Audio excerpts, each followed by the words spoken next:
سلام. قولوا لي واش مستعدين نبداو رحلة جديدة؟ هاد المرة غادي نسافروا للمستقبل وبالضبط العام 2320، ولكن ماشي غير بوحدنا وإنما مع بطلة الرواية ليلى اللي غتحكي لنا على الكارثة اللي كانت كتهدد البقاء البشري في المستقبل، والسبب أنه كانوا جميع البنات كيتزادوا برحيم مسرطن. داكشي باش غادي تقرر منظمة الصحة أنها تحيد لكاع البنات الرحم باش يبقاو حيين. لكن مع الوقت طرات واحد المعجزة فاش تولدات واحد البنت برحم اللي ما مريتش، وما كانتش هذه هي الحالة الوحيدة، وغيتسماو هاد الفئة من البنات ذوات اليقظة الزرقاء. ومن هنا رجع الأمل للعالم مرة أخرى، وقررت الحكومة أنه هاد البنات هما الحل الوحيد باش ينقذوا البشرية من الانقراض، وهادشي اللي غيخليهم يتعاملوا مع عائلات هاد الحالات معاملة خاصة. لكن داكشي اللي كيطرى لدوك البنات كارثي. أما البطلة ديال الرواية ديالنا ليلى غادي تبدا القصة ديالها فاش غتزاد عندها اختها اللي غتكون من فتيات اليقظة الزرقاء، وغتحاول تنقذها من المصير اللي كيتسناها، وغتبغي تبين الحقيقة ديال بنك التخصيب اللي غيكون المصير ديال اختها. في نظركم واش غتنجح ليلى في هذه المهمة ولا لا؟ وشنو غيطرى من بعد؟ باش تشارك معنا في هذه الرحلة اللي عامرة بالغموض والتشويق، ما عليك غتنضم للعائلة ديال العرندس.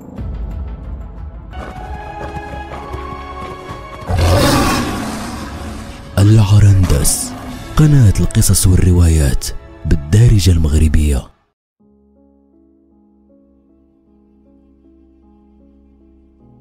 في 2320 في واحد الفيلاج اللي بعيد على المنصورة بشي 32 كيلومتر واللي سميتو الخالدية، تما كاينه الدار ديال ليلى اللي كتكون من جوج طبقات وباينه فيها قديمه غير من اللون الابيض اللي كاين في الواجهه ديال الدار، وقدامها واحد الجرده ديال الليمون. اما الشارع اللي قدامها ديما كتوقف فيه لومبيلونس اللي خدام فيها الاب ديال ليلى. اما الواجهه الاخرى ديال الدار فكتطلع الاراضي الزراعيه اللي ما كتساليها بعينيك حتى كتلاقى مع السماء. ليلى فاش فات العام الثامن ديالها شافت باللي كاع الناس والجيران ديال الفيلاج ولات الهضره ديالهم غا على دارهم. البلان بدا في واحد العشيه فاش جا عندهم ولي اول مره ضابط الشرطه اللي سميتو غسان، وباين فيه الكبر وكيبدا يكح كل ما هدر. مهم بدا كيقلب في الدار قنت بقنت بحال كيقلب على شي حاجه، وبطبيعه الحال ماشي غا بوحدو، كان معاه الاب ديال ليلى اللي كان متقبل الامر عادي. ليلى بقات شاده في امها وحاضيه مع داك الراجل وهي مخلوعه بسبب انها اول مره تشوف شي ضابط في الدار. مهم سلم التقلاب وكتب شي حاجه في واحد الدفتر عنده، وقال الاب ديال ليلى هو شد واحد المرسوم من قارو قديم اللي باين لقاه فاش كان كيقلب. كون كان شي واحد من غير يكون حرمكم من هاد الفرصه الذهبيه بسبب هادشي اللي عندك، لكن انا غندير راسي ما شفت والو. وقال له اما بالنسبه للحاله ديال الدار فكيبان لي انها مناسبه لبنتكم الجديده، وراه غادي يعطيكم البنك واحد المنحه اللي مزيانه وغيكون واحد الجزء منها كافي باش تصلحوا الدار. المهم مبروك عليكم المولوده الجديده اللي فتحت لكم ابواب النعيم. قالت ليلى بلا ما تحس بنيه جديده، وقالت ليها الام ديالها تسكت باش تسمع الضابط اللي قال راه غتصيفط لكم هيئه الرعايه الصحيه واحد الطبيب غدا باش يفحصكم كاملين، وإلا كتب في التقرير ديالو انه ما كاين حتى مرض من الامراض المعديه، فراه من مور 3 ايام ولا 4 ايام غادي تسلموا البنيه من الكوميساريه ديال البوليس اللي في المدينه. ليلى بقوه الحماس بدات كتجبد في الام ديالها وقالت لها واش بصح غتولي عندي اختي؟ جاوبتها امها فاش كان داك الراجل غادي بنتي ليلى غادي تولي عندك اختك في الاخر ديال هاد السيمانه. غوتات ليلى بالفرحه وقالت ليها واش بصح شنو سميتها؟ ردات عليها وهي ساهيه راني اتفقت مع باباك نسميوها سوزان. وهنا غادي تدخل سوزان في الحياه ديال ليلى بالضبط في عام 2320، وغادي تخلي بين ليلى ونهار ديك العائله من اسعد العائلات في داك الفيلاج. الغد ليه جا الطبيب ديال الفيلاج وبدا الفحص ديالو. وصل عند ليلى قلب ليها الحلق والودن ديالها، من موراها بدا كيسمع دقات القلب. من بعد ما سلكت بجميع المعلومات ومشى. في الاخر ديال السيمانه مشى الاب والام ديال ليلى باش ياخذوا البنيه، واللي تار الانتباه ديال ليلى هو داك التجمع ديال العائله اللي عمرها شافته، وكان اول مره. من بعد ما تجمعوا كاملين كلشي تجمع على التلفاز وبداو يسمعوا اللائحه ديال الاسماء اللي كانت كتقراهم واحد المذيعه، وكيتسناو الاب والام ديال ليلى يرجعوا. اما ليلى كتقول في خاطرها ما عرفتش واش تجمعوا هكا نهار وصلت انا ولا لا. الخاله ديال ليلى اللي سميتها توريه هي اللي تكلفات بها داك النهار، وسولتها ليلى فاش كانت كتقاد ليها شعرها واش تجمعتوا هكا فاش مشى بابا وماما يجيبوني حتى انا؟ جاوبتها وهي كتشوف في الصوره ديالها اللي معكوسه في المرايه لا راه ما مشاش باك والام ديالك اصلا للمدينه باش يجيبوك، انتي بحالك بحال كاع الدراري ديال الفيلاج تسلموك غير من الكوميساريه ديال الفيلاج. اما الامر مع سوزان فراه كيختلف شويه حيت هي من ذوات اليقظه الزرقاء. سولتها وهي معجبه وشنو كيعني هادشي؟ كانت غتجاوبها حتى سمعت الكلاكسون ديال لومبيلونس ناضت كتجري للسرجم اللي كيطلع على الجردة وغوتات ليلى راه وصلوا. مشات ليلى باش تطلع كين مع القصر ديالها ما قداتش، حتى هزاتها خالتها عاد قدات تشوف برا. تما بان لها كلشي خرجوا تجمعوا على الام والاب ديال ليلى ومعاهم سوزان، وكلشي كيبارك ليهم. وليلى مازال كتشوف داك المشهد والفرحه، حتى قالت ليها خالتها بصوت اللي ناقص راه الله صيفط هاد البنيه في الوقت المناسب. عام من مورا عام فهمت ليلى علاش سوزان ماشي بنت عاديه، وعلاش كان كاع داك الاهتمام من طرف العائله ديالها، وعرفات سبب الزياره ديال داك الضابط، وعرفات علاش ولاو كيتفحصوا فحص اجباري مره في الشهر من طرف الطبيب، وعلاش وعلاش وعلاش. كان البلان كله مرتبط بالجائحه اللي ضربت العالم هذه قبل من 2 ديال القرون ونص.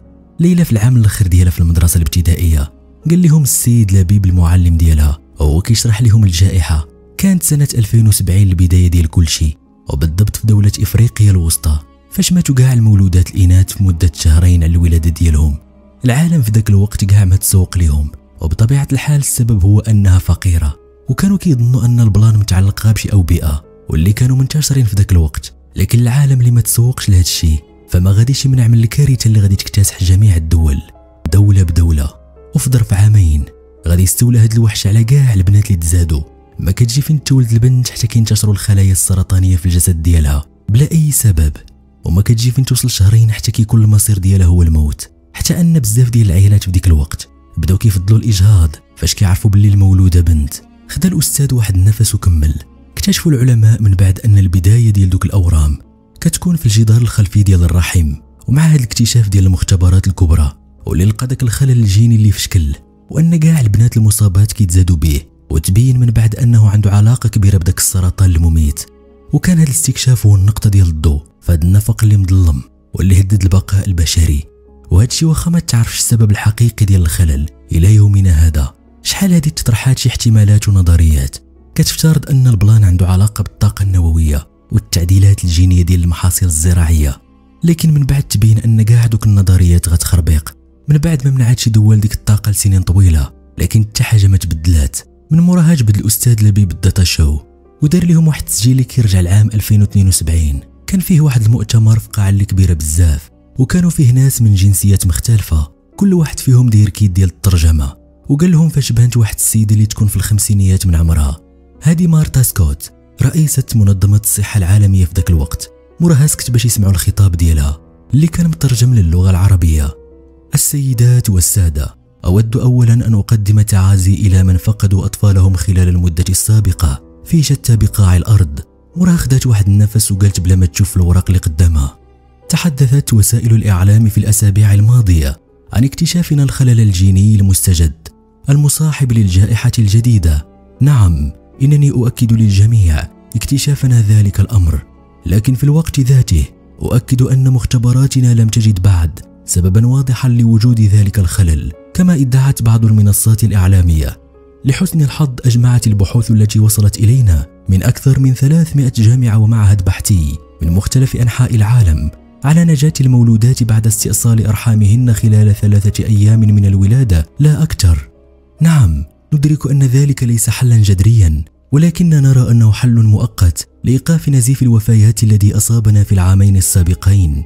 لذا نقرر نحن في منظمة الصحة العالمية موافقتنا على إجراء الجراحة العاجلة المتمثلة في استئصال رحم كل مولودة حديثة بعد ثبوت الخلل الجيني في خلايا رحمها مع الحفاظ على المبيضين، وسنوفر كل الدعم طبيا وماليا للدول التي تحتاج إلى ذلك. وسكتات مرة أخرى وكملت من بعد بواحد النبرة اللي عامرة حزن: من اليوم نأسف بأن تكون نساء الأرض الحديثات بلا أرحام، وليرحمنا الله وليقدم لنا العون والهداية لتجاوز هذا الأمر سريعا. قال السيد لبيب فاش وقف داك الفيلم مع الإجراء ديال دوك الفحوصات الجينية لكاع دوك البنات. حيدوا غير في داك العام أكثر من 90 مليون رحم. أما الأعوام اللي من موراها حتى هي شافت بحال دوك الأرقام اللي كتخلع، ومع كاع هاد الجراحات كلشي ولا كيظن أن النهاية ديال البشرية، بالخصوص فاش تعلنوا رسميا فشل جميع المحاولات ديال زرع الأجنة البشرية المخصبة في الأرحام ديال الحيوانات ولا الأرحام الاصطناعية. موراها سكت شوية حتى بانت الابتسامة في وجهه قال: وبقات الحالة هكا حتى جا النهار فاش اكتشفات أول خلية زرقاء عام 2079، أي 7 سنين من مورا قرار استئصال ديال المنظمة. وهاد الحالة كانت هي واحد البنية من جزر لوسون في الفلبين بينات النتائج ديال الفحص الجيني ديالها انها بخير. موراها وراهم الاستاذ في الداتا تصور متابعه ديال بنيه اللي عندها ملامح شرق اسيويه واللي كانت كتصدر كاع العناوين بجميع اللغات. هو كيدوز حتى وقف عند واحد التصويره اللي كاين فيها شي اطباء اسيويين دايرين على واحد المولوده اللي كانت لابسه البيض وعندها كول زرق، وقال كانت ايفا باديلا اول حاله منعات من الخلل الجيني واللي تعرفها تبدات لياقه الزرقاء، وداك الشيء بسبب الكول ديالها الزرق اللي كان في الصوره. موراها كمل ما كانتش ايفا اخر حاله منعات من الخلل الجيني، حيت الله رزق هذا العالم حالات جداد من مور ايفا، وهكا بدا العدد كيتزاد في كاع الدول حتى ولاو من كل 1000 بنت كيتزادوا 30 برحم سليم.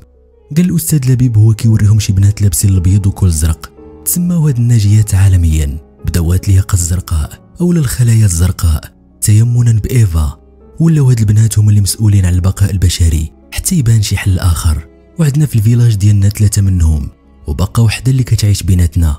هو يشير جهه ليلى وقال مع واحد الابتسامه ليلى راه عندها كنز في دارها، وسولها شحال في عمر اختك دابا؟ جاوبته ليلى وهي تالفه بسبب السؤال المفاجئ 4 سنين. قال لها وللتلاميذ اللي معاها دابا بقات ليها 12 عام باش تودع دارها وتبدا الرساله الساميه اللي تخلقات على قبلها. ليلى جمدات بلاصتها وما قالت والو، واخا كان في الداخل ديالها بزاف ديال الاسئله. علاش فين غتمشي؟ من بعد عرفات باللي هذيك هي الحقيقه اللي خبات عليها الام ديالها. اما سوزان فمن بعد هذه المده غادي تغادر بلا رجعه، والوجهه هي محميات الخلايا اللي تابعه لبنك التخصيب. وهادشي بطبيعه الحال فاش غتوصل ل 16 عام. في المقابل غادي تبقى العائله ديالها كتستافد من المنح ديال الحكومه وكاع دوك الامتيازات اللي كيتمتعوا بها غا عائله الخلايا الزرقاء. وحتى كون ما كانوش عند العائله ديال ليلى دوك الامتيازات فما كانوش يقدروا يرفضوا المغادره ديالها مدى الحياه، حيت كان هذا هو القدر ديالها من البدايه، والمصير ديالها هو تكمل في ديك الطريق حتى للنهايه. بالمناسبه عرفات البشريه اول تجربه ناجحه ديال زراعه جنين بشري في الرحم ديال مرأة اخرى في عام 1985، ومن ذاك الوقت ولاو العيالات اللي ما قادينش يولدوا ولا اللي ما باغيينش كيجربوا هذه الطريقه اللي كيتسلفوا فيها رحم ديال مرأة اخرى مقابل واحد المبلغ ديال الفلوس. اما بالنسبه للبلاد فين ساكنه ليلى فهاد الشيء محرم وماشي مقبول نهائيا.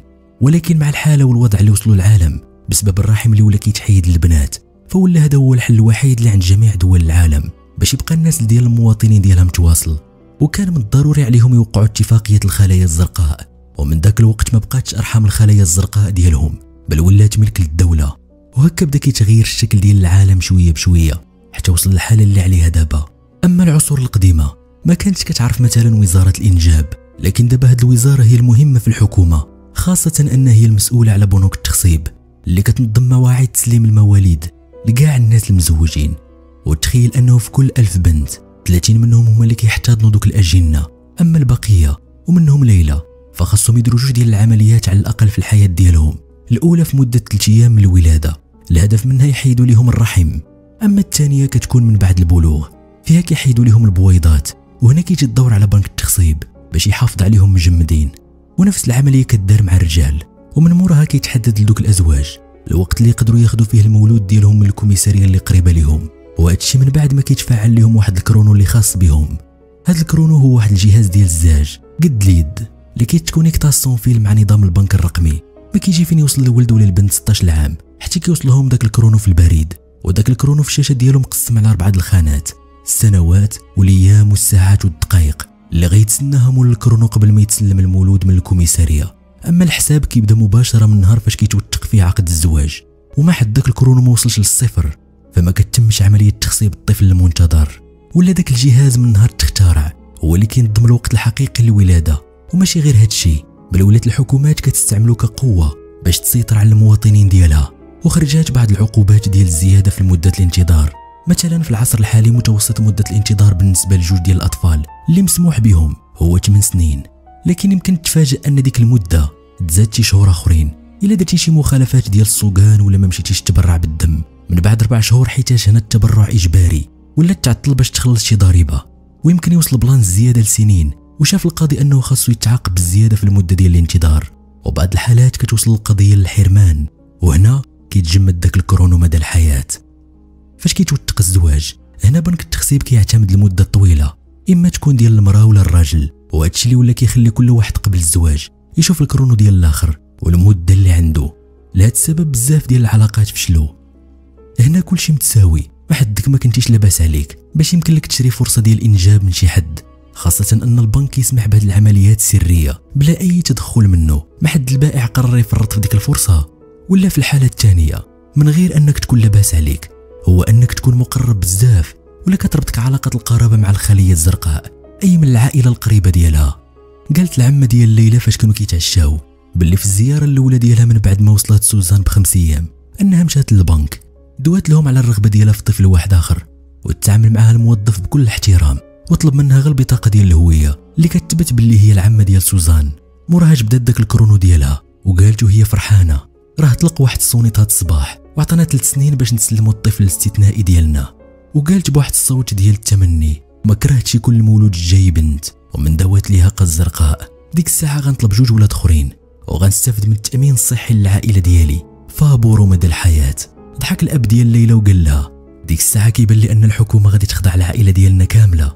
الفحص جيني دقيق. وكمل كلامه من بعد ما شرب من كاس ديال الماء اللي قدامه. الفكره ديال الامتيازات الاضافيه اللي كتعطى للعائلات الخلايا الزرقاء بدات هذه سنين، والسبب انهم كانوا كيظنوا ان انجاب اطفال اخرين من دوك الاسر يمكن يعطي خلايا زرقاء جداد، لكن داك البلان تبين باللي فاشل، وان الخلايا الزرقاء ما عندها حتى علاقه بشي جينات عائليه محدده. واخا هكاك خلاو دوك الامتيازات كيف ما هي. حركات العمه ديال ليلى راسها بلي موافقه داكشي اللي قال الاب. من بعد شافت في الام ديال ليلى وقالت لها واش قررات تورياش من امتياز غادي تختار؟ جاوبتها لحد الان مازال. واخا توريه ما باغاش تولد اكثر من 2 ديال الاطفال اللي مسموح بهم، راه المولود الجاي ديالها بقات له 2 عام وشي شهوره، والثاني غيكون من مورها دابا 8 سنين. اما هي وراجلها كيفكروا باش يقدموا واحد الطلب للبنك في هاد السيمانه اللي باغيين منه اعفاء ضريبي ليها ولراجلها لمده 10 سنين الجايه. قالت العمه وهي كتسول والدين ليلى وانتوما واش خديتوا شي قرار؟ راه عندكم امتيازات اكثر منا بزاف. ردات عليها ام ليلى قررنا نزيدوا 2 دراري، راه دفعنا الطلب نهار تسلمنا سوزان وغيبدا التخصيف في 3 شهور الجايه، وراه وعدنا الموظف ديال البنك باللي غادي يوصلنا من هنا عام كابعد تقدير، اما الثاني مازال ما حددنا الموعد ديالو. ردات عليها عمه ليلى كيبان لي ان ولد اخر بركه، اما الثاني كون غابدلتوه بشي شهريه مدى الحياه. هزات الام ديال ليلى راسها بلي ما قابلاش وحركات الفرشيطه في التبصيل ديالها ومشى التركيز ديالها بحال كتفكر في الخدمه القديمه ديالها كممرضه في واحد من السبيطارات ديال البوليس، وهذا الشيء قبل ما تزوج. العمه ديال ليلى بدات كتقول شي هضره اللي ما مسموعاش من بعد ما عمرات فمها بالروز. موراها قالت اللي بغيتو، انا سحاب لي انكم محتاجين الفلوس. موراها طرا واحد السكات اللي طويل بيناتهم. ليلى كتقول باللي عمرها بغات عمتها وديما كتشوفها باللي ما كتدخلش سوق راسها وثقيله على القلب بزاف. ليلى قالت للام ديالها من بعد ما بغات تنعس واش نتوما متاكدين باللي عمتي اخت بابا؟ كيبان لي ان الكوميساريه غلطوا وعطاو لجدي بنت اخرى. ضحكات الام وهي كتردع سوزان بحليب صناعي لا راه ما كيخطئوش، راه عند كل الوالدين بصمه وراثيه كتوافق مع ولدهم. قالت ليلى وهي معجبه بلي الاب ديالها طويل ورقيق وهي قصيره وغليظه، اما الشعر ديال باها رطب وشعرها هي حرش. سكتات شويه بحال كتفكر في شي حاجه وقالت بلي باها وجهه طويل وعنده نيف صغير، اما هي وجهها مدور ونيفها طويل. لا هما ماشي خوت. وقالت بصوت اللي ناقص الحمد لله اني كنشبه لك وما كنشبهش ليها. موراها شافت في سوزان لقاتها ناعسه وقالت لامها واش سوزان غتكون كتشبه لي فاش تكبر ولا لا؟ قالت ليها امها داك الشيء غيبان مع الايام. من بعد تفوهات سوزان وحلات عينيها وهي تغوت ليلى وقالت راه عينيها رماديين. قالت ليها امها وهي ضاحكه راه مازال صغيره وحتى انت كنتي بحال هكا، راه مع الوقت غادي تبدل. موراها سكتات ليلى وحنات عند اختها سوزان وباستها. من بعد شافت فمها وسولتها واش الهضره ديالك على 2 ولاد اخرين بصح؟ شافت الام في الكرونو اللي محطوط حدا الناموسيه وقالت بصح غادي يجي العائله ديالنا مولود من هنا عام، اما الثاني يمكن نتسناو 3 سنين ولا 4 سنين، مازال ما اتخذناش شي قرار انا والاب ديالك. قالت ليلى شنو غيكون هذا المولود اللي جاي؟ واش ولد ولا بنت؟ قالت ليها امها ما عارفينش، كتعلمنا الكوميساريه حتى كيقرب نهار التسليم بشي ايامات. سكات ليلى وهي كتفكر وقالت كنظن انه غادي يكون ولد وغادي نكونوا عائله اللي واعره بزاف، انتي وبابا وانا وسوزان ويونس. قالت ليها امها وهي كتضحك شكون يونس؟ نقزات ليلى من بلاصتها وقالت وهي متحمسه راه جات هاد السميه في بالي غير دابا وكيبان لي انها سميه زوينه. ضحكات امها مره اخرى وقالت ليها كنوعدك انه الا كان ولد غادي نسميوه يونس. دازت الايام ورا عام ولات في العائله ديال ليلى 5 ديال الناس، وجا للدار مع الاب والام ديال ليلى يونس خوها الجديد اللي كانت السبب فيه من بعد الله سوزان. اما الام ديالها وفات بالوعد وسماتو يونس. بصح انه ما تستقبلش كيف طرا مع سوزان، بل حتى واحد ما اهتم به اصلا من بعد ما علمونا انه دري، لكن حتى حد فينا ما كان عارف أنه هو القنبلة الموقوتة اللي جات لهاد الدنيا باش تدمر كل شي من بعد. دازت 4 سنين باش جا يونس، وفي هاد المدة طراو بزاف ديال الحوايج، اللي منهم أن السيد غسان تقاعد، وماشي بزاف باش وصل السيد شاهين الشاف جديد ديال الكوميسارية. ليلى شافتو لأول مرة فاش عيط لباها عنده البيرو، وهادشي طرا من بعد يومين باش جا، والسبب بطبيعة الحال سوزان اللي بغى يشوفها، وهاد المرة والسبب مجهول. بابات ليلى داها معاهم وخلى ماماها تقابل يونس. ليلى قالت بلي الكوميسارية اللي مشينا ليها جات في الشرق ديال الفيلاج، وهي واحد البناية اللي كبيرة بزاف وعندها واجهة الزاج اللي كتلمع مع الأشعة ديال الشمس. ليلى فاش دخلت مع باها حسات براسها ما مرتاحاش، والسبب الضوء اللي ناقص دوك الممرات، وزيد عليها السقف اللي نازل، والصباغ اللي كانت بالرمادي. وهادشي كان من بين الحوايج اللي ما كتحملش ليلى، وهما يتجمعوا في هاد الكولوارات. ولدرجة واحد اللحظة ليلى غوتات باش يتسناها باها، حيت سبقها وهاز سوزان. من بعد ما وصلوا لواحد البلاصة اللي واسعة والسقف عالي، تما ليلى حسات بالراحة أكتر. ديك البلاصة كانوا فيها شي كراسة اللي جالسين فيهم الناس المزوجين، وكل واحد فيهم هز وليدات صغار. أما في الجهة الأخرى كانوا البيروات ديال الموظفين. ليلى وهي كتشوف داك الشي بان لها أن دوك الناس في حارة تسلموا ولادهم وكيتسناو يكملوا غير الإجراءات القانونية. ليلى فاش شافت هاد المشهد جا في بالها أن والديها حتى هما كانوا هنا فاش جاو يتسلموا هادي 13 عام. من بعد كملوا طريقهم ودخلوا في واحد الكولوار اللي بحال اللي قبل، كانت النهاية ديالو هما الدروج اللي طلعوا فيهم حتى وصلوا للطبقة الثانية، وتما كاين البيرو ديال الشاف اللي كان كيتسناهم. وصلوا للباب لقاو واحد البوليسي اللي خلاهم يدخلوا من بعد ما عرف الهوية ديالهم. فاش دخلوا ليلى لقات باللي الشاف تكون عنده شي 50 عام، وبيض في وجهه، عنده شعر خفيف ورمادي. مع وقفوا قدامه وقف يرحب بهم. كان الطول ديالو بحال بابات ليلى، وكانت عنده فورمه ديال رياضي، داكشي باين غا من اللبسه ديالو. من بعد شاف ليلى بلا حتى اهتمام، موراها التركيز ديالو ولا غا مع سوزان. هو يسول بابات ليلى من بعد ما طلب منهم يجلسوا. ياك دابا عمرها 5 سنين؟ جاوبوا الاب. سيدي. رد عليه. راني كندرس من البارح، اي حاجه كتخصك انت والزوجه ديالك. سكت شويه هو يكمل. راه قيد السيد غسان شي ملاحظات هنا في الجنب، واللي فيها انك كتكمل حشيش. بابات ليلى تلف وبغى يدافع على راسو وقال راه قانوني وماشي جريمه كيف كتعرف سيدي. هز الشاف في راسو وقال بصح كون كنا قبل 200 عام كون اعتقلتك، لكن واخا كيسمح به القانون انا ما غنسمح لكش تادي سوزان، ومن هاد النهار ما غنسمح لكش تدي معاك سوزان في الطوموبيل ديال الخدمه اللي وليتي حاسبها ديالك. مورها شير لواحد الشاشه اللي كبيره قدامه، وكان كيبان فيها شي دوائر وشي خطوط ملونين، وكتسني فيهم واحد النقطه حمراء، وفي الجنب ديالها شي مصطلحات مرقمه بحال سرعه التنفس ومعدل دقات القلب وشي حوايج اخرى. من بعد كمل كلامه عندك الزهر انه غا بنتك اللي هنا، مهم ما تغامرش وتخرجها من لازون ديال الفيلاج، واخا يطرى اللي يطرى ولا غادي تشوف مني وجه اخر. هز بابات ليلى راسو هو يسر الطريق، وكمل الشاف كلامه راه غنديروا واحد الجروب ديال الحراسه اللي غادي يحضيو الدار ديالك. كيبان لي ان السيد غسان ما كانش داير خدمته من هاد الناحيه، راه دابا سوزان ولات تحت المسؤوليه ديالي، وانا اللي كنتحمل المسؤوليه قدام البنك. اما ليلى التركيز ديالها كامل كان غا مع ديك التلفازه اللي في الحيط والنقطه اللي كتسني تما. من بعد رجعوا للدار على رجليهم، لحق الشاف من على الابد ليلى يديها معاه في الطوموبيل. اما الطوموبيل عطى الامر باش يديوها للدار. ليلى وهي راجعه مع باباها للدار عرفت باللي ان جميع الخلايا دايرين لهم واحد الشريحه اللي كتحدد البلايص ديالهم، وهاد الشريحه كتكون مراقبه من بنك التخصيب وحتى من الكوميساريه ديال البوليس. واي محاوله دارت من الوالدين باش يخبيو بنتهم ولا طرات لهم شي حاجه مقصوده فغتكون اقل عقوبه هي السجن مدى الحياه، وغيحيدوا لهم البنت. وهنا ليلى سولت باها وعلاش الحكومه ما تكلفاتش بالتربيه ديال هاد الخلايا الزرقاء من البدايه وتهني راسها.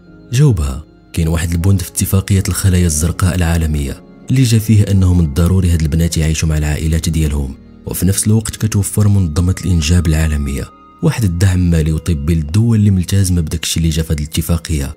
قالت ليلى ولكن كان غيكون حل اللي فيه راحه للحكومه والعائله وحتى الخليه. اما دابا غادي يكون واحد النهار اللي شبعان حزن فاش غتمشي سوزان. دواب بين ليلى وقال بصح لكن ما عندنا حتى حل اخر، وحنا كاملين جينا من رحم هاد الخلايا الزرقاء، ودابا جات تدور على سوزان باش تكون ام حاضنه للناس اخرين. الحمد لله عوضنا الله بيونس، ومازال جاي ولد في الطريق فاش نقدموا داك الطلب. ليلى شافت في سوزان اللي ناعسه وقالت غيكون واحد النهار اللي خايب بزاف باش تكبر هاد البنت وتعرف باللي خاصها تودع عائلتها للابد وبالسيف عليها. قال لها باها طال الزمان ولا قصار غادي تعرف غير المهم عندك تكون انت هي السبب. قالت ليلى راه كلشي عارف باللي سوزان خليه زرقاء، يعني النهار غتدخل المدرسه كلشي غيقول لها الحقيقه ديالها، يعني القضيه ديال نخبيو عليها المصير ديالها راه مستحيله. هنا دار بابات ليلى عندها وقال لها سوزان والبنات اللي بحالها ما من حقهمش يتعلموا، يعني اختك سوزان عمرها غادي تحط رجليها في المدرسه. فاش سمعت ليلى ديك الحقيقه اللي صدمتها غوتات وقالت لباها شنو؟ قال لها كيف قلتي قبيله نهار فراقها غيكون صعيب بزاف، داكشي باش الحكومه كتحاول تخفف الصعوبه ديال داك الفراق، والحل اللي لقات هو تقلل من المعارف ديالها، وهادشي راني سنيت عليه نهار غنسلمها. قالت ليلى وراه سامحني هذا راه ظلم كبير. قال لها باها راه قال لي الموظف ديال البنك داك النهار انه غادي تبدا الدراسه ديالها من بعد ما غتفارقنا، وهادشي غيكون تعويض للسنوات اللي ضاعت منها. زيد عليها انه البنك غيصيفط ليها طبيب نفسي غيبدا يزورها كل سيمانه في العام الاخر ديالها معنا.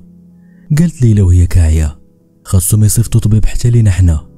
مهم فاش وصلوا للدار عاود الاب د ليلى داكشي اللي طرا مع القائد الجديد، وقال لها حتى على الدوري اللي غتولي تحت الدار من برا.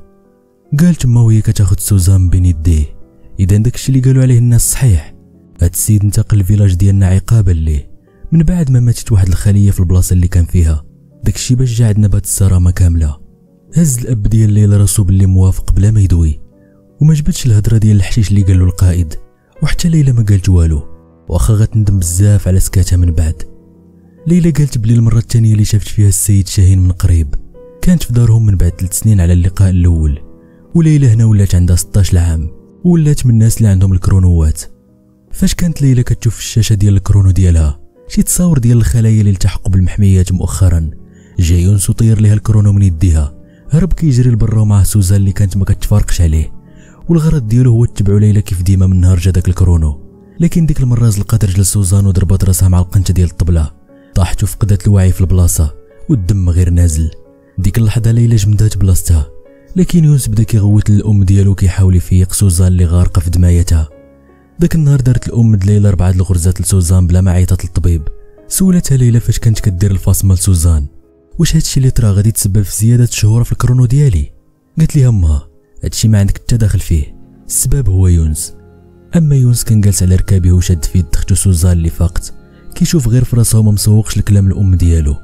شويه حتى كيدخل عليهم القائد شاهين ومعاه الضابط اللي مكلف بالحمايه ديال الدار. سول الام هو كاعي شنو طرا هنا؟ جاوباتو راه زلقات رجل سوزان وطاحت على راسها، لكن داكشي عادي. شاف سوزان وقال هو معصب شنو دابا الا عرفوا المسؤولين ديال البنك هادشي؟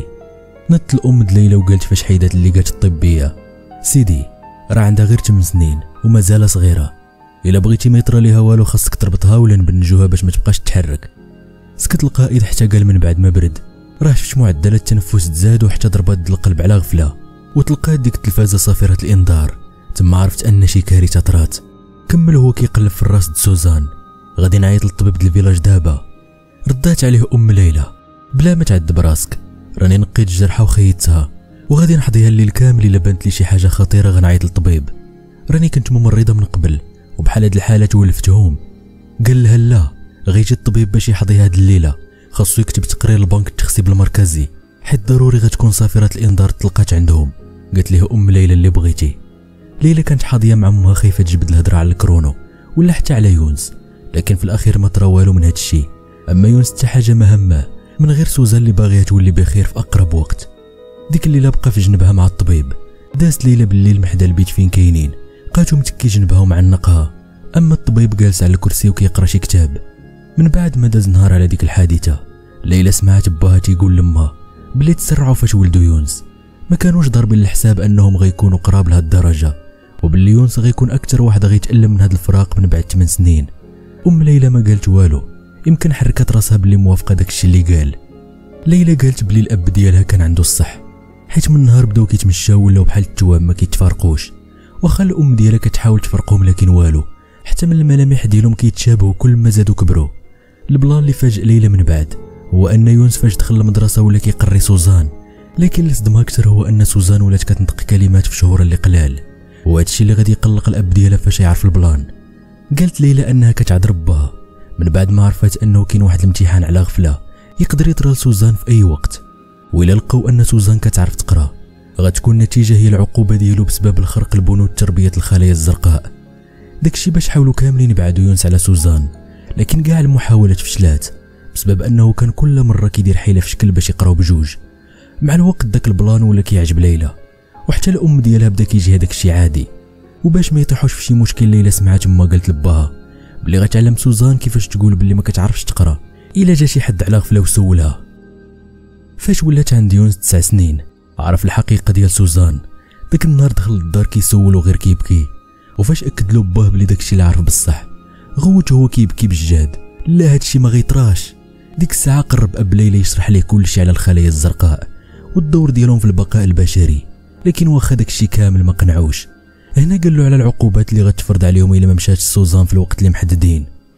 يونس غير سمع ديك الهضره قصد واحد القنت في البيت وبدا كيبكي بهستيريا. حاولت امو تسكتو وقالت ليه بلي غدير طلب انجاب ولد اخر فاش تقرب سوزان تمشي، لكن والو ما سكت حتى دخلت سوزان. سولته وهي معجبه علاش كتبكي. هنا كلشي ولا حاضي ومخلوع شنو غادي يقول ليها. مسح عينيه بالكم ديال التريكو دغيا وقال هو كيحاول يحبس من البكيه. لا والو، غير ضربني واحد المعلم فاش ما جاوبتش على واحد السؤال اللي سهل. قال لها يلاه نحيدوا الليمون من الجرده. ليلى ووالديها شافوا بعضياتهم بالسكات، اما يونس وسوزان خرجوا للجرده. هنا قالت ام ليلى من بعد ما خرجت واحد النفس طويل راه قلبو رهيف، لكن هز المسؤوليه من صغرو، ما غيقول ليها والو، ما يقدرش يلوح عليها داك الهم كامل. لكن حنا غنعاونوه نهار على نهار باش يتقبل هذا الامر. خاصو يعرف باللي كاينين حوايج اللي خصنا نتقبلوهم بالسيف علينا. دازت ايام قليله وسوزان دخلت عند امها كتسولها واش يونس عنده شي مشكل. قالت ليها علاش. ردات عليها ما عرفتش، لكن شي حاجه تبدلت فيه. قالت ليها راكم دابا كتكبروا ومع كل يوم كيدوز ضروري الشخصيه ديالكم تبدا تتغير. واخا راني كنشوف يونس عادي 100%. حركت سوزان راسها بالسكات وطلبت منها على غير العاده ديالها انها تنعس حداها. وافقت امها ونقزت هي الفراش. ديك الليله مامات ليلى ما قداتش تنعس وبدات غير كتفكر كيفاش غتكون الحياه ديالها من دابا 6 سنين. كتفكر وما متقبلاش ان بنتها غتحمل بجوج ولا 3 من بعد عامها 16، وهادشي بالسيف عليها من اجل ناس اخرين عايشين حياتهم طبيعيه وما عارفينش الاضرار الصحيه والمعاناه النفسيه اللي غتعاني منها. شافت فيها وهي غارقه في نعاسها، باستها من راسها وقالت انا كنتاسف بزاف، يا ريت باباك وماماك عندهم حق الرفض. ليلى كتقول بلي المره الثالثه اللي شافت فيها السيد شاهين وعمرها تنسى ليها كانت في واحد النهار منحوس فاش حلت عينيها على واحد الحريق اللي مجهدوا فيها الدوخه. هادشي خلى عقلها يدوز اكثر من 2 دقائق باش تعرف فين هي. كانت ناعسه في واحد الباياس ولاصقين شي سلوكه في يديها وصدرها، غاديه لواحد التلفازه جنبها اللي كتطلق واحد الصوت بطريقه منظمه، وكانوا معلقين ليها واحد القرعه فيها سائل صفر اللي كان غادي للعنق ديالها. موراها سمعت الصوت ديال شي حد داخل، قرب منها وقال كي بقيتي. شافت فيه الثواني بغات تعرف شكون هذا. موراها خطفات عينيها للسرج مدزاج اللي جنبها، كان موراها عمتها وخالتها وسوزان كلهم كيشوفوا فيها. شويه وهي تبلى الصوره ديالها معكوسه في الزاج بسبب اللبسه الكحله ديال خالتها. مهم شافت راسها والحاله اللي ولات فيها ويديها اليسرى اللي مجبره. رجعت بعينيها لمول الصوت اللي واقف قدامها وسولها مره اخرى ليلى واش ما عقلتيش عليا؟ قالت وهي عيانه السيد شاهين شنو طرا؟ فين انا؟ وفينهم الاب والام ديالي؟ جمع شنايفو وهز راسو متاسف وقال ديما كنت كنبه باك من داكشي اللي كيكمي. مع اسكتو هما يبداو بزاف ديال التصاور كيدوروا في راسها. شافت النهار اللي فات فاش كانت كتوجد هي وباها وامها باش يمشيو يتبرعوا بالدم اللي اجباري، وتفكرات امها فاش كتوصي يونس على سوزان وفاش وصات حتى الضابط اللي حاضي الدار. شافت قدامها اللقطه فاش كلاكسونا باها باش يسربيو. موراها شافت باها فاش لح الكارو المطفي في جيبو قبل ما تشوف امها. من بعد تبرعوا بالدم. باها فاش حس بالدوخه فاش كانوا خارجين وقف من المشيه وجهه صفار وتحنى وشد ركابيه. تفكرات امها فاش تخلعات وقالت له واش تعيط للطبيب، ما بغاش وكمل الطريق. واخر حاجه تفكرات هي فاش عيطوا ليه باش يوقف لكن والو ما كيسمعش، حتى قصد واحد القنطره ديال الحديد بسرعه خياليه. صافي هنا وقفوا المشاهد واللقطات في عقلها، عمرو عينين الليله بالدموع وبغات تغوت بكاع الجهد اللي عندها، لكن داك العقار اللي عطاوها خلات ترخى بالسيف عليها. ميلات راسها اللي ثقيل وشافت في خوتها اللي ما حيدوش عينيهم عليها من مور داك الزاج. من بعد سالو دموعها بحال شي واد فايض وقالت ولينا يتامى. ليلى من بعد ما خرجت بايام جا واحد الاتصال من السيد شاهين، قال لها باش تجي تلاقى مع موظفه بنك التخصيف في المكتب ديالو. ليلى كانت عارفه ان هادشي كيخص الرعايه ديال سوزان من بعد ما فقدوا والديهم. ديك اللحظه كان يونس واقف موراها بلا ما تحس. تفاجات ليلى فاش قطعات ولقاتو موراها. قال لها هو مقلق. سوزان عارفه انها غادي تفارقنا. سولاتو وهي ما متيقاش: شنو؟ فوقاش هادشي؟ قال لها: ماشي انا اللي علمتها، قالت بلي الام ديالنا هي اللي قالت ليها الحقيقه اكثر من عامين دابا، وكانت وعدتها بلي عمرها تخليها. هزات ليلى راسها متاسفه وقالت: ما كانت غتقدر دير والو، كانت غير كتخفف عليها وصاف. قال لها يونس: واش غيجيو ياخذوها من بعد ما مشاو والدينا؟ ردات عليه ليلى بلي ما كتفهمش في الامور القانونيه، وباللي عمر باها ولا ما هضر ليها على الوراق د سوزان اللي سناو. قالت له بلي زارتها عمتها فاش كانت في الطبيب، وعرضت عليها انها هي اللي تكلف بالرعايه سوزان، لكن هي ما جاوبتهاش لحد الان. قال لها يونس: راه لمحات لسوزان بهذا الشيء، ومن ذاك النهار سوزان ما بقاتش باغا تدوي معايا، كتحس اننا باغيين نخليوها. قالت ليلى وهي فاقده الامل: كيف ولفات تمنا تقول لينا كاينين شي حوايج كيفوتوا الجهد ديالنا بعض المرات. رد عليها يونس هو باغي يبكي: عمري غنسامح لكم على هذا الشيء. لا غد ليه مشات ليلى للكوميساريه مع عمتها وراجلها اللي لصقوها باش يمشيو معاها. فاش دخلوا عند السيد شاهين كان جالس في البيرو، وقدامه كاينه واحد السيده اللي تكون في عمرها شي 30 عام، باينه هي الموظفه ديال البنك. شير السيد شاهين ليلى باش تجلس في الكرسي اللي خاوي قدام الموظفه، اما عمتها وراجلها جلسوا في واحد الفوتاي الجلد. من بعد قال ديك السيده بصوت اللي هادئ: سميتي مادلين صقر، مديره قسم الخلايا الزرقاء اليتامى في بنك التخصيب ديال المدينه. هزات ليلى راسها وكملت السيده وهي كتشوف في الجبيره اللي عند ليلى: ما غنطولش عليك، من بعد ما ماتوا والديك ولاو قدامنا 3 ديال الطرق لرعايه سوزان في هاد 4 سنين اللي بقات. اولا هو انك تكلفي بها بوحدك، خاصه ان العمر ديالك دابا هو 20 عام. اما الامر الثاني هو انك تنزلي شي حد من الاقارب ديالك من الدرجه الثانيه باش يرعاها وتخليه على المسؤوليه ديالك. ديك اللحظه سمعت ليلى الصوت ديال الفوتاي يتحرك، سرقات الشوفه جهه عمتها لقاتها قادات الجلسه، ولا الانتباه ديالها غام على الهضره ديال السيده. كملت الموظفه وقالت: اما الامر الثالث هو تنتقل سوزان اليوم لدار الرعايه اللي تابعه لوزاره الانجاب اللي في المدينه، وفي هذه الحاله ما غتبقى عندكم حتى مسؤوليه عليها، لا انت لا السيد شاهين. هنا ليلى وعمتها تشوفوا بيناتهم، موراها شافت في السيد شاهين وقالت: غادي نتكلف بها بوحدي. قالت لها وهي باغا تاكد منها: كنظن راكي غتولي مشغوله في الاعوام الجايه بالدراسه الجامعيه. سكتات ليلى وقالت: بصح غادي نلتحق بمعهد العلوم الطبيه هذا العام، لكن هادشي ما يمنعنيش من الرعايه ديالها، وحتى السيد شاهين راه موفر لنا حمايه خاصه، وعندي حتى خويا اللي راه غادي وكيكبر غير عاوني عليها. قالت الموظفه وهي مبتسمه من بعد ما مدات يديها للصاك: واخا دابا غنسنيو الوراق اللي غيحملوك مسؤوليه تسليم سوزان لينا من بعد 4 سنين. غادي نفكرك باللي اي تعطال في التسليم ديالها من بعد ما تسني هاد الوراق غادي يؤدي بك لمحاكمه بتهمه خيانه الامانه. هنا ليلى سرطات الريق وهزات راسها باللي موافقه. موراها سنات ليلى 16 ورقه بلا ما تقرا شنو فيها، حطات السيده 8 عندها في الصاك وعطات ليلى 8 الاخرين.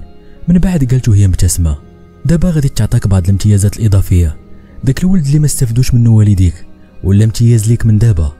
هادشي كيعني ان البنك غيسمح لك مستقبلا بتخصيب 5 د الولاد من البويضات ديالك، 2 اللي كيسمح لك بهم قانون الانجاب، اما 2 الاخرين حيت انت خدت سوزان، وفي الاخر داك الولد اللي ما استفدوش منه والديك. اما الامتياز الثاني غيكون عباره على منحه شهريه ليك والخوك لسوزان لمده 4 سنين الجايه، والامتياز الثالث هو انكم غتاخذوا الشهريه ديال الاب ديالكم كامله لغايه توليو تاخذوا اكثر منه مستقبلا. اما الامتياز الاخير جا في بالي فاش سنيتي دوك الوراق، غادي يوفر لك البنك واحد المنحه فابور باش تقراي الطب في العاصمه من بعد ما تخرجي من معهد العلوم. هادشي لا بغيتي بطبيعه الحال. هزات ليلى راسها بالسكات باللي موافقه. من بعد سلا داك اللقاء وخرجوا بحالاتهم. ليلى وهي راجعه للدار عمتها ما قالت والو، بقى الوجه ديالها مغير وصاف. كانت كتشوف بلي ليلى ضيعت عليها الفرصه ديال العمر وعراهم ديال الامتيازات، لدرجه تفارقت معاها فاش وصلت لدارها بلا ما تودعها. ليلى هنا ما تسوقاتش وكملت طريقها للدار، غير وصلت طلعت في الدروج والقلب ديالها كيضرب. كان باب الدار محلول، دخلت لقات يونس وسوزان كيتسناوها، شافوا فيها الثواني وحتى هي نفس الشيء بلا ما تقول والو. موراها رفعت الوراق د الرعايه باليد اللي ما مريضاش وهي مبتسمه. جراو جهتها بكاع الجهد وعنقوها. ليلى جمعات عليهم يديها وسدات عينيها وحست بالراحه وهي كتنفس بكل هدوء. كانت ديك اللحظه هي بدايه القصه الحقيقيه ديالهم.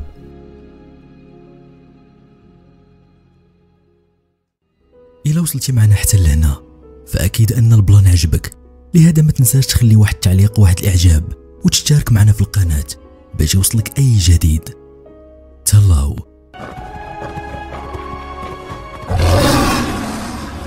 العرندس، قناة القصص والروايات بالدارجة المغربية.